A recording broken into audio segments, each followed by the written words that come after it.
Olá, vamos falar do cumprimento de sentença no caso de obrigações de fazer e de não fazer. Portanto, o objetivo principal é falar da execução que ocorre em uma fase processual, não da execução que ocorre por meio de um processo autônomo. E o objetivo é falar do cumprimento da sentença e, como você sabe, pode ser no caso de obrigação de pagar quantia, no caso de obrigação de entrega e no caso de obrigações de fazer e de não fazer. O objetivo agora é específico, é falar da execução que ocorre em uma fase processual nas chamadas obrigações de conduta, por exemplo, obrigações de fazer e de não fazer, né? Esse é o nosso objetivo agora. Obrigações de fazer e de não fazer são obrigações de conduta, conforme nós dissemos, né? Estas obrigações de conduta, elas podem ser positivas, então, uma ação, ou negativas, um fazer ou um não fazer, uma omissão, uma tolerância, uma abstenção. Cito aqui alguns exemplos de obrigações de fazer: reflorestar uma área que foi degradada, pintar um quadro, pintar uma casa, demolir uma construção, prestar fiança, emitir uma declaração de vontade. Aliás, a execução, neste caso, tem peculiaridades interessantes, né? Um procedimento específico. Falaremos disso mais adiante. As obrigações de não fazer são obrigações que se relacionam, como nós dissemos, né, a uma omissão.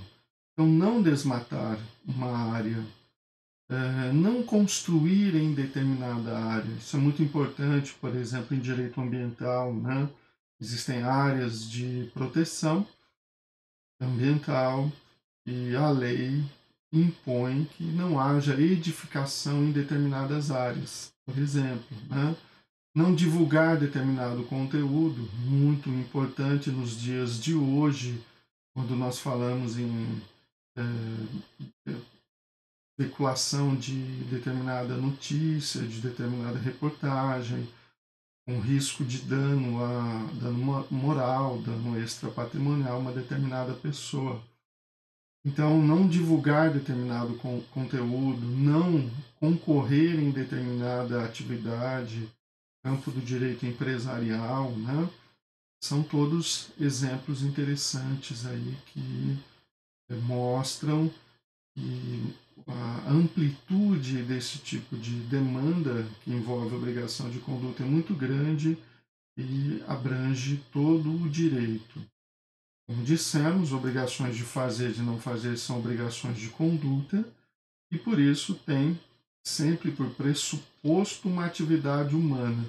Nós sabemos que os civilistas, né, procuram distinguir obrigações em três grandes espécies, né? Obrigação de dar, que se subdivide em dar, entregar uma coisa, ou dar, pagar uma quantia em dinheiro, obrigações de fazer e de não fazer, aquelas que envolvem a conduta.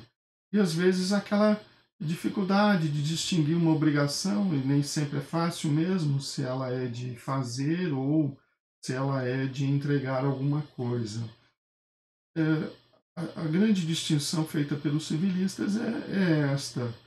Pode ser que o ato final até seja a entrega de alguma coisa, como a entrega de um quadro, mas importante analisar o pressuposto. A necessidade de se pintar o quadro, ou seja, o que é fundamental, o núcleo da obrigação efetivamente é uma conduta, né? É uma conduta física, uma conduta intelectual ou até negocial, né? Obrigações negociais, como eu acabei de falar, emitir uma declaração de vontade, ou outorgar uma escritura. E lembrando que estas obrigações são fungíveis e infungíveis, assim como os bens em geral são fungíveis ou infungíveis, substituíveis ou não. No caso das obrigações, o que interessa saber é se elas podem ou não ser realizadas por outra pessoa ou se pressupõe uma atuação personalíssima de alguém. Isto vai refletir no modo da execução, né? Então, esta é a grande característica das obrigações de fazer e de não fazer. A execução, no caso, ela se subdivide, né? Execução fundada em título judicial, qualquer decisão judicial, né? Ela é realizada por meio de um incidente processual. Por exemplo, uma fase executiva, ou então um incidente que se instaura no curso de um processo. Tenha sempre presente que qualquer decisão judicial, interlocutória, sentença, acórdão, né, pode necessitar de uma efetivação. Não pode ser deflagrada uma atividade executiva em qualquer momento. Esta execução, principalmente, ela é regida pelos artigos 497 a 501 do Código de Processo, 536 e 537 também do Código de Processo Civil. Não só, mas principalmente. No caso de título extrajudicial, ou seja, aquele título que não se formou em juízo, um acordo de vontades, que se concretizou não no bojo de uma ação judicial, mas no escritório de uma das partes, por exemplo, neste caso, sendo extrajudicial o título, a execução é feita, como regra, em um processo autônomo. Né? Estas são regras que depois nós estudamos em outras aulas de maneira mais específica. E esta execução fundada em título extrajudicial tem pressuposto os artigos 815 a 823 do Código. Né? Nós vamos estudar, claro, tutela jurisdicional. O objetivo é uma aula de processo civil, mas é óbvio que não podemos estudar os instrumentos de tutela jurisdicional sem que estejamos de olho no direito material, na tutela oferecida pelo direito material, né? Fundamental que você, além dos dispositivos processuais que eu acabei de citar, sempre esteja de olho no Código Civil ou então no Código de Defesa do Consumidor, dependendo da área, na legislação ambiental, na lei que protege a concorrência, enfim, sempre de olho no direito material, aqui genericamente o Código Civil, artigos 247 a 251. Logo de início, uma pergunta que se coloca, e há uma certa divergência, é se a execução, lembre, nós vamos falar de execução de título judicial, execução de uma decisão judicial em sentido amplo, ponto, este é o nosso objetivo. A execução pode ser deflagrada de ofício, ou seja, ser determinada pelo juiz independentemente de requerimento da parte? Esta é a pergunta que se coloca, né, em função da redação do artigo 536. Leia atentamente o artigo 536 e nós vamos precisar fazê-lo, né, ou seja, ler este dispositivo legal mais de uma vez. Muito importante isso. No cumprimento de sentença, a palavra sentença sempre em sentido amplo, e reconhece a exigibilidade de obrigação de fazer ou de não fazer, o juiz poderá, de ofício ou a requerimento, determinar as medidas necessárias à satisfação do exequente. Esta redação ela leva a doutrina a divergir se a execução pode se dar de ofício. Então aqui nós temos duas posições doutrinárias, né? Há divergência doutrinária sobre isso. O que o juiz pode, de ofício, é determinar as medidas executivas. Então, o credor vai lá e requer a execução. O juiz pode, de ofício, determinar uma medida executiva, uma medida de apoio à efetivação do comando que ele proferiu. Esta é uma interpretação que se faz deste dispositivo legal ora citado. Outros autores entendem que a própria execução pode ser iniciada de ofício. Não há necessidade de requerimento. Né? no caso de obrigação de fazer ou de não fazer. Voltando ao dispositivo, né? Veja, duas formas de ler. O cumprimento de sentença, que reconhece a exigibilidade de obrigação de fazer e de não fazer, o juiz poderá, de ofício ou a requerimento, determinar as medidas necessárias. A literalidade até não deixa nenhuma dúvida. Determinar medidas necessárias de ofício, sim. Medidas de apoio, multa cominatória, astrente, busca e apreensão, ordem para demolição de alguma coisa, o juiz pode agir de ofício. A questão é se há por pressuposto ou não um requerimento por parte do exequente.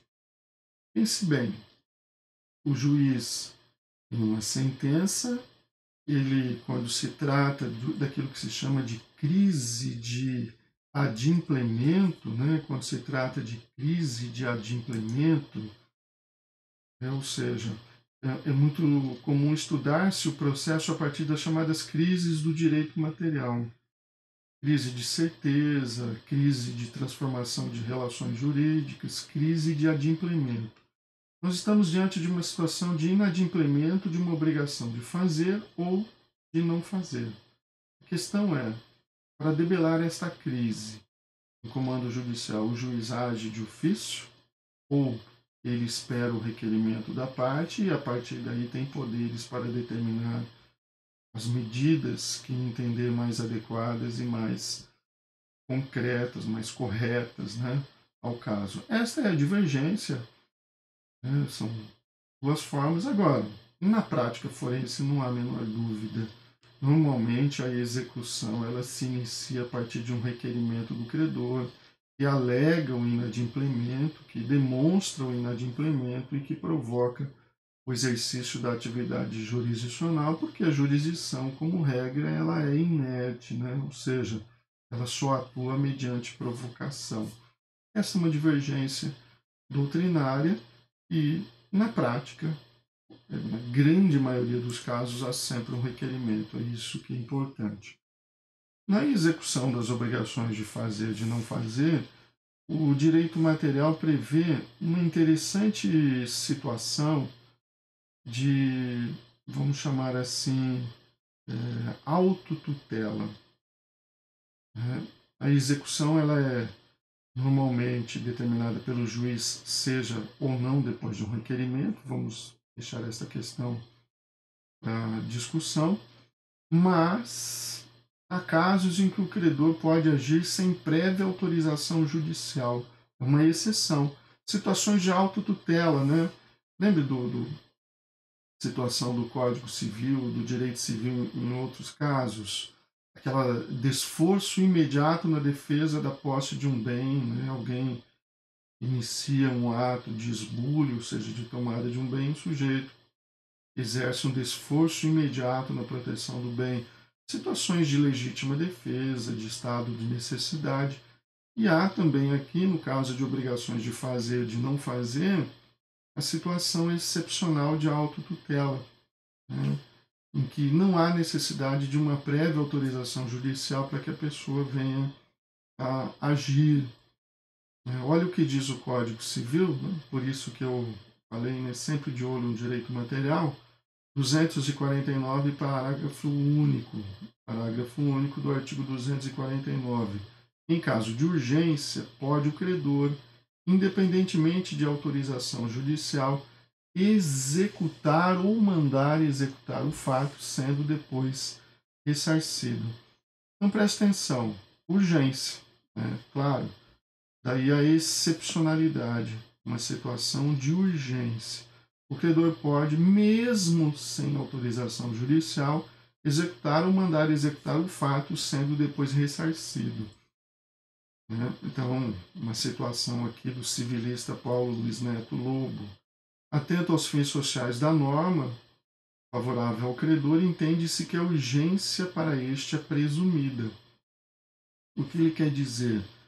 Se a pessoa, diante de uma situação excepcional, teve que agir para cumprir a obrigação de fazer, não teve tempo de pedir a autorização em juízo, ela inicia uma demanda procurando se ressarcir, né, da prática daquela atividade, e o ônus da prova de que não houve urgência é do devedor. Esta é a tese do professor Paulo Lobo. Né?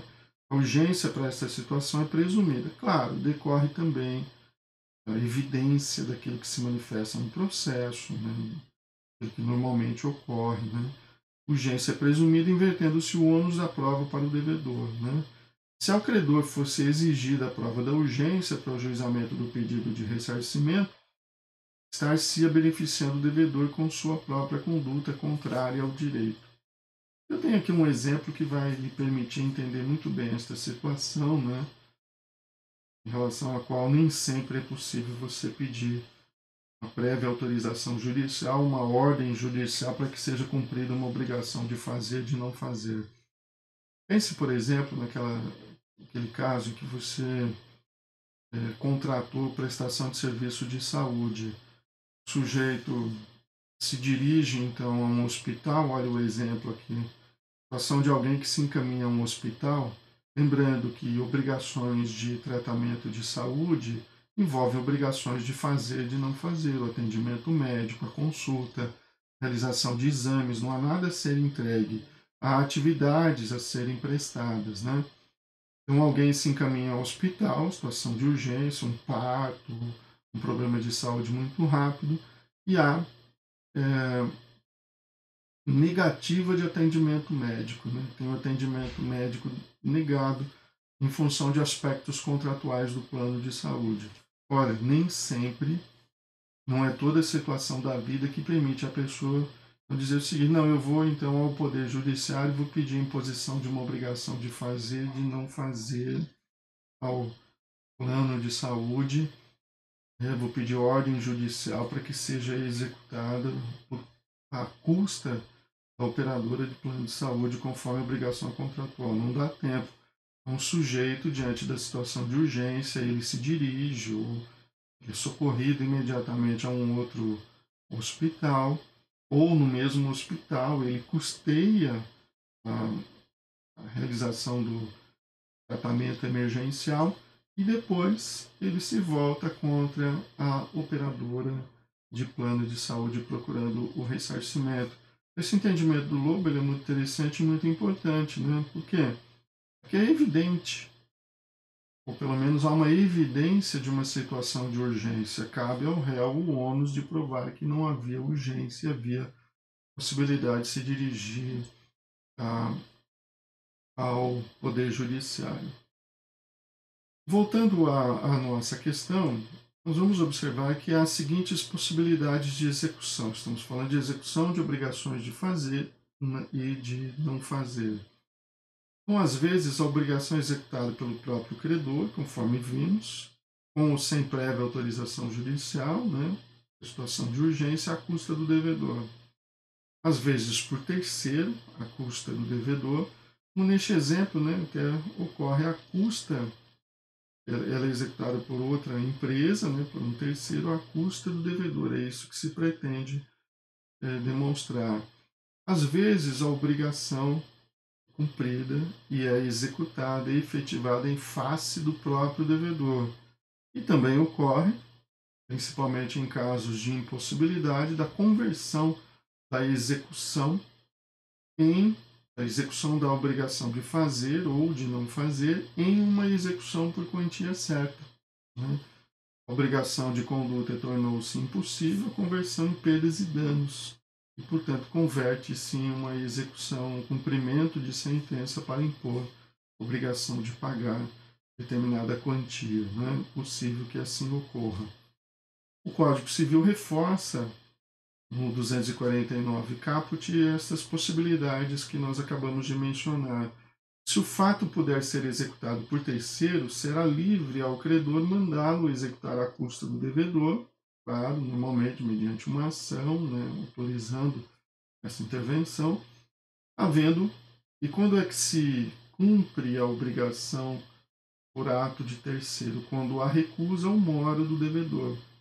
Isto não exime o devedor de, primeiro, ressarcir o credor pelo dispêndio que ele teve em relação à execução por terceiro, e também a possibilidade de acumulação com a indenização das perdas e danos emergentes e lucros cessantes decorrente de uma recusa indevida, decorrentes de uma mora, né? Situação de inadimplemento relativo. Pode o juiz mandar que a obrigação seja efetivada pelo devedor, assim como pode autorizar que seja executada pelo próprio credor ou por terceiro, resumindo aqui a situação que nós estamos comentando, né? Muito bem. Se a obrigação puder ser satisfeita por terceiro, o Código de Processo 817 é um dispositivo que regula o processo de execução, mas aqui é muito interessante de se invocar.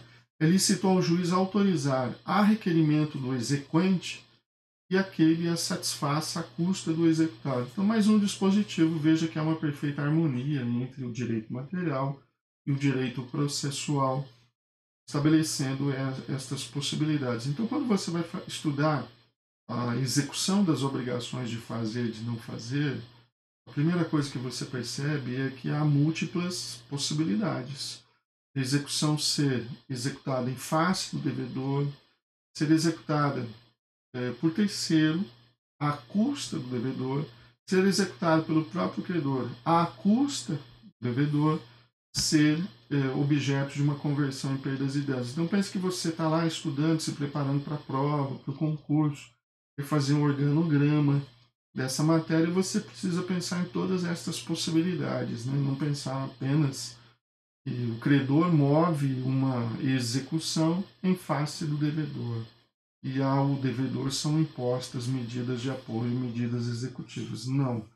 Há diversos procedimentos, diversas formas de se providenciar esta execução, esta efetivação, né? Agora nós vamos efetivamente falar de aspectos da tutela jurisdicional das obrigações de conduta, das obrigações de fazer e de não fazer, né? Alguns outros aspectos.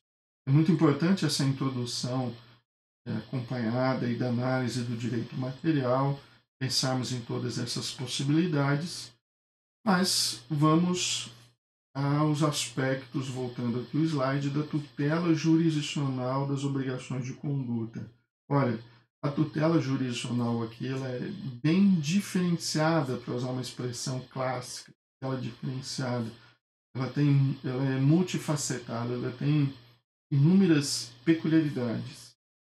Existem peculiaridades no aspecto processual em relação à decisão, né, nós vamos estudar isso, a decisão que impõe obrigações de fazer e de não fazer. É interessante, é importante que você observe isso. Será que a decisão faz coisa julgada, não faz coisa julgada? Será que há uma distrição do juiz àquilo que foi pedido pela parte? Porque às vezes há diferentes maneiras de se efetivar uma obrigação de fazer ou de não fazer. Alguém pede a demolição de uma obra. Será que é melhor demolir ou até mesmo acatar um pedido que não corresponde exatamente àquele do autor, ao invés de demolir? Será que o juiz teria liberdade de proferir uma decisão no sentido de mandar adequar? São esses pontos que nós vamos estudar. Em relação ao resultado, nem sempre se busca uma tutela absolutamente específica. Às vezes se permite, no caso da tutela de obrigações de fazer e de não fazer, a busca de um resultado prático equivalente. Olha que interessante. Então a gente vê uma mitigação daquilo que normalmente ocorre em outras ações, em outros campos, que o juiz está distrito, vinculado ao pedido da parte. A parte pediu isso, ele dá ou não dá? Aqui existem alternativas. Por isso a importância de estudar esse aspecto. Peculiaridades quanto ao procedimento. São múltiplos procedimentos possíveis, porque são múltiplas as medidas que podem ser utilizadas pelo juiz. Então você vai executar uma obrigação de fazer ou de não fazer. Como que vai ser essa execução? Vai ser com a imposição de uma multa combinatória? Isso leva a um procedimento. Vai ser mediante a busca de um resultado equivalente com imposição de uma obrigação de, sei lá, busca e apreensão, remoção de pessoas, remoção de coisas, proibição de exercício de uma atividade, com peculiaridades. Quanto à decisão, o juiz não está distrito ao pedido. Não há uma coisa julgada nos mesmos moldes das ações tradicionais. Inúmeras medidas executivas são disponibilizadas ao julgador. O juiz pode determinar a adequação da medida executiva de ofício. Olha só, um poder judicial de agir de ofício nesse tipo de ação. Né? Quanto ao resultado, é possível buscar um resultado equivalente, a conversão em perdas e danos pode ocorrer no curso da execução. Então, nós temos, né, muitos aspectos a estudar. Uma ampla flexibilidade procedimental, o juiz pode de ofício escolher uma técnica executiva mais adequada, há uma flexibilização que pode decorrer de negócio jurídico processual, ou seja, negócio feito entre as partes. Né? Então, o tema é bem abrangente, bem interessante e precisamos estudá-lo. Esse é o ponto. Nós vamos começar, no próximo bloco, com a questão da primazia da tutela específica, né, que rege estas obrigações de fazer ou de não fazer. Eu espero você, então, no nosso próximo bloco para darmos continuidade a este assunto. Ok? Até lá.